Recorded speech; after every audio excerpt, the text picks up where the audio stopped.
किसान भाइयों, गर्मियों की फसल जब हम बुआई करते हैं तो उसमें चाहे मक्का हो, चाहे गन्ना हो, चाहे दूसरी फसल, मोथा उगना एक बहुत बड़ी समस्या है। और मोथा एक ऐसी घास है जिसको हम चाहे कितनी निराई गुड़ाई कर लें, कुछ दवाओं आदि को जैसे 2,4-D आदि को भी हम डालते हैं, लेकिन फिर भी मोथा खेत में उग जाता है। और जो उर्वरक आदि हम पोषक तत्व तो अपने फसल के लिए देते हैं वो फसल को ना मिल करके मोथा ले लेता है, जिससे हमारी फसल कमज़ोर हो जाती है, उत्पादन आदि हमारा घट जाता है। कुछ दवाएं ऐसी होती हैं जो अच्छी कारगर हैं लेकिन हम तरीके से ही यूज नहीं करते हैं, जिसके कारण भी बाद में मोथा उग जाता है। नमस्कार दोस्तों, मैं सतीश आपका STR खेती में एक बार फिर से स्वागत करता हूं। तो आज दोस्तों हम एक ऐसी दवा को बताने जा रहे हैं जिसको आप भी यूज कर सकते हैं। मैंने दोस्तों इसको मार्केट से अपने ख़रीद कर लाया हूं। पहले दवा 1800 रुपये की मिलती थी, लेकिन आज के समय में मैं इसको 1050 रुपये की खरीद कर लाया हूं।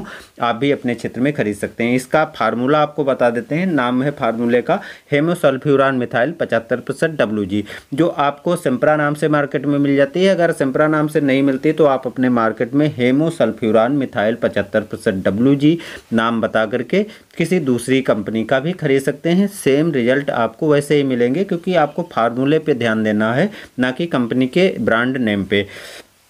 तो इस दवा को बहुत से किसान भाई हमारे क्षेत्र में मोथा को दूर करने के लिए गन्ने की फसल में, मक्के की फसल में डालते हैं, लेकिन कुछ किसान भाइयों को मैंने देखा है काफ़ी बढ़िया रिजल्ट मिलते हैं। उस साल भी नहीं मोथा उगता है, उसके अगले साल भी नहीं उगता है। लेकिन बहुत से किसान भाई ऐसे हैं कि मोथा की ये दवा डालने के बाद, स्प्रे करने के बाद कुछ ही टाइम के बाद मोथा उनके खेत में फिर से उगना चालू हो जाता है। हालांकि थोड़ा कम होता है, लेकिन फिर भी खेत में उग जाता है।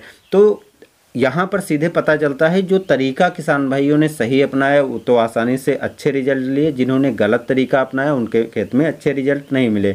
तो मैं दोस्त तरीका तो सही अपनाने वाला हूँ, लेकिन जो नोजल पंप का होता है वो अलग अलग खेत में अलग अलग स्प्रे करने वाला हूँ। देखते हैं उससे कितना बड़ा फ़र्क आता है, और वो रिजल्ट के वीडियो दोस्तों मैं नेक्स्ट में वीडियो में दिखाऊँगा, जिससे कैसा असर हुआ है, क्या क्या रिजल्ट आए हैं, वो पूरी प्रोसेस दोस्तों आप उस वीडियो में देख पाएंगे। लेकिन आज की वीडियो में जो तरीके मैंने यूज कर रहा हूँ, उस तरीके को, सही तरीका कैसे आप अपना सकते हैं, वो सब दोस्तों मैं वीडियो में करने वाला हूँ। तो पहले आपको करना क्या है, ये 36 ग्राम का पैकिंग आता है और इसके साथ में पहले सिलिकॉन बेस का स्टिकर भी आता है। आज कंपनी जो है इसको बंद कर दिया है सस्ता करने के चक्कर में। तो आप इसको जब यूज करना चाहें तो इसके साथ में सिलिकॉन बेस वाला स्टिकर भी ले सकते हैं। अगर आप घटिया स्टिकर लेते हैं तो उससे बेहतर है कि शैम्पू ले लीजिए। मैं यहाँ पर शैम्पू का यूज कर रहा हूँ।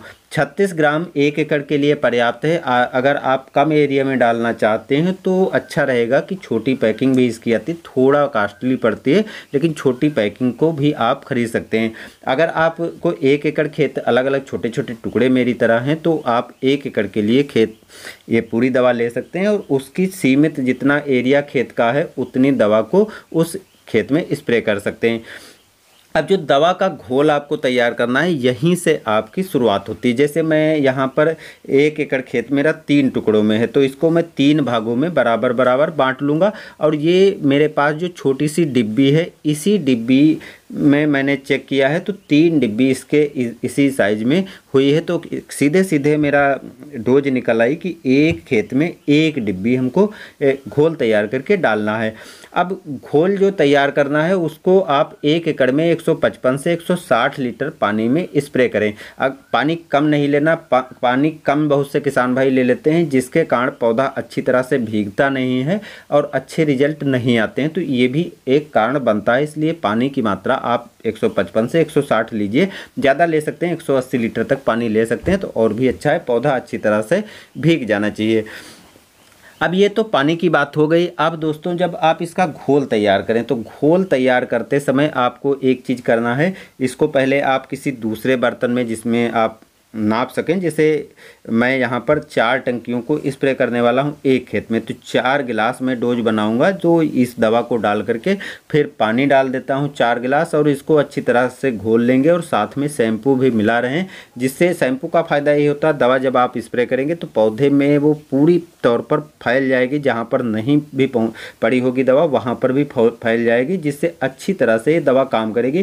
क्योंकि सिस्टेमिक दवा है, ये पत्तियों पर पड़ते ही धीरे धीरे अंदर चली जाएगी पौधे के, और अंदर जाने के बाद ये नीचे तक गांठ जहाँ होती है वहाँ तक भी पहुँच करके और गांठ को ख़त्म कर देती है, गांठ को सड़ा देती है, जिससे आगे के समय में भी मोथा नहीं उगता है।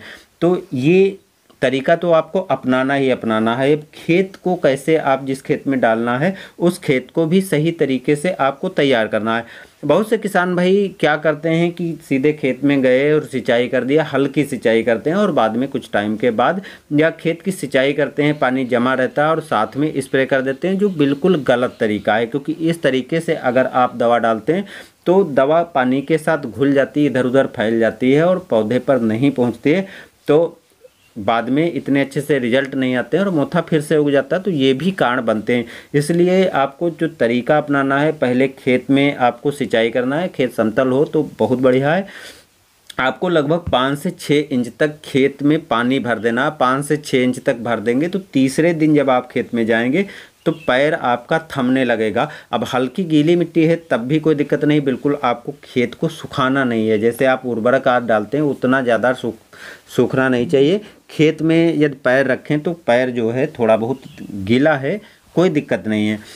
अब इसी नमी में आपको दवा को स्प्रे कर देना है। दवा को जो मैं अलग अलग खेत में स्प्रे कर रहा हूँ, तो जो पहले खेत में मैं स्प्रे कर रहा हूँ वो ले रहा हूँ एक साधारण जो गन वाला नोजल होता है, उस गन नोजल से मैं स्प्रे कर रहा हूँ। और दूसरे खेत में मैं कट नोजल का यूज करने जा रहा हूँ, जिससे अंतर पता चल जाएगा कि अगर आपके पास गन नोजल है, कट नोजल नहीं है, तो आप गन नोजल से यदि स्प्रे करेंगे तो क्या कोई फ़र्क दिखेगा या फ़र्क नहीं दिखेगा। अक्सर जो इस तरह की दवाओं को कट नोजल से स्प्रे करने के लिए कहा जाता है, तो वो टेस्ट भी दोस्तों इस अगले आने वाले वीडियो में आपको मैं दिखाऊंगा, क्या दोनों में अंतर आता है या नहीं आता है।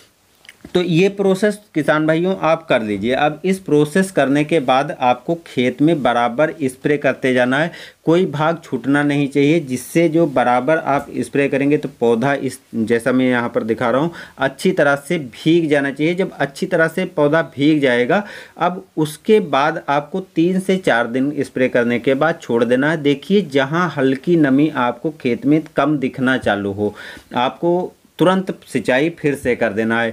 क्योंकि जब आप ऐसे सिस्टेमिक दवाओं को डालते हैं तो लगभग 20 दिन खेत में नमी आपको बनाए रखना है, यानी 15 से 20 दिन तक अगर आप खेत में नमी बनाए रखेंगे तो देखेंगे कि 8 से 10 दिन के बाद खेत में जो पौधे हैं वो सूखना चालू होंगे, और बाद में जब पानी नमी काफ़ी टाइम तक बनी रहेगी तो बिल्कुल वो सूख जाएंगे।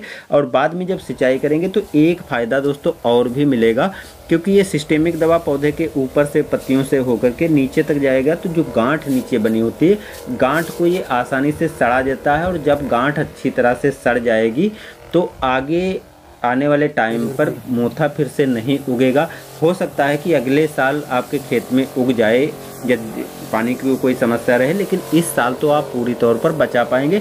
लेकिन अगर आपके खेत में थोड़ी लिंचिंग ज़्यादा होती, थोड़ा गहराई तक पानी जाता, तो पहली गांठ के साथ साथ जो दूसरी गांठ होती है वो भी सड़ करके चली जाती है, जिससे अगले साल भी आपके खेत में मोथा नहीं उगा है। मैंने बहुत से खेतों में देखा है इस दवा को डालने के बाद 2-3 साल तक मोथा नहीं उगा, लेकिन बहुत से किसान भाइयों के खेत में देखा है कि अगले साल छोड़ो उसी साल में मोथा उग जाता है। तो इसका सीधे कारण रहता है कि वो सही तरीके से दवा को यूज तो करते हैं लेकिन दोबारा सिंचाई नहीं करते हैं, कोई तरीका भी गलत कर देते हैं, तो बहुत से कारण रहते हैं।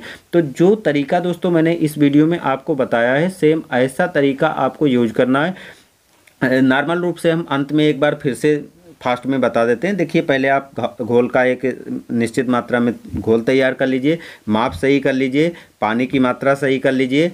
स्प्रे करते समय जो है पर्याप्त नमी होना चाहिए, और पर्याप्त नमी के बाद आप स्प्रे करने के 4 से 5 दिन के बाद जब थोड़ी नमी आपको खेत में कम दिखे तो फिर से आपको सिंचाई कर देना है। 5 से 6 इंच तक पानी फिर से भर देना है, जिससे जो है ज़्यादा नीचे तक नमी जाएगी तो ऊपर का पौधा तो ख़त्म होगा, उसके साथ साथ गांठ भी ख़त्म हो जाएगी, जिससे आगे के टाइम पर मोथा नहीं उगेगा। तो कुल मिलाकर के आप सही तरीक़ों को यूज करेंगे तो निश्चित ही आपको बहुत बेटर रिजल्ट मिलेंगे। अब कैसे रिजल्ट आएंगे इसका वीडियो देखने के लिए दोस्तों चैनल को सब्सक्राइब कर लीजिए, क्योंकि रिजल्ट के साथ में अगला वीडियो आपको दिखाने वाला हूँ, जो लगभग 15 से 20 दिन पर आ जाएगा। क्योंकि 15 से 20 दिन के बाद पूरे रिजल्ट आपके सामने होंगे और आप जान पाएंगे कि जो कट नोजल या जो फ्लैट नेजल है उसका भी क्या अंतर आपको देखने को मिलेगा। तो बस दोस्तों आज की जानकारी इतनी ही।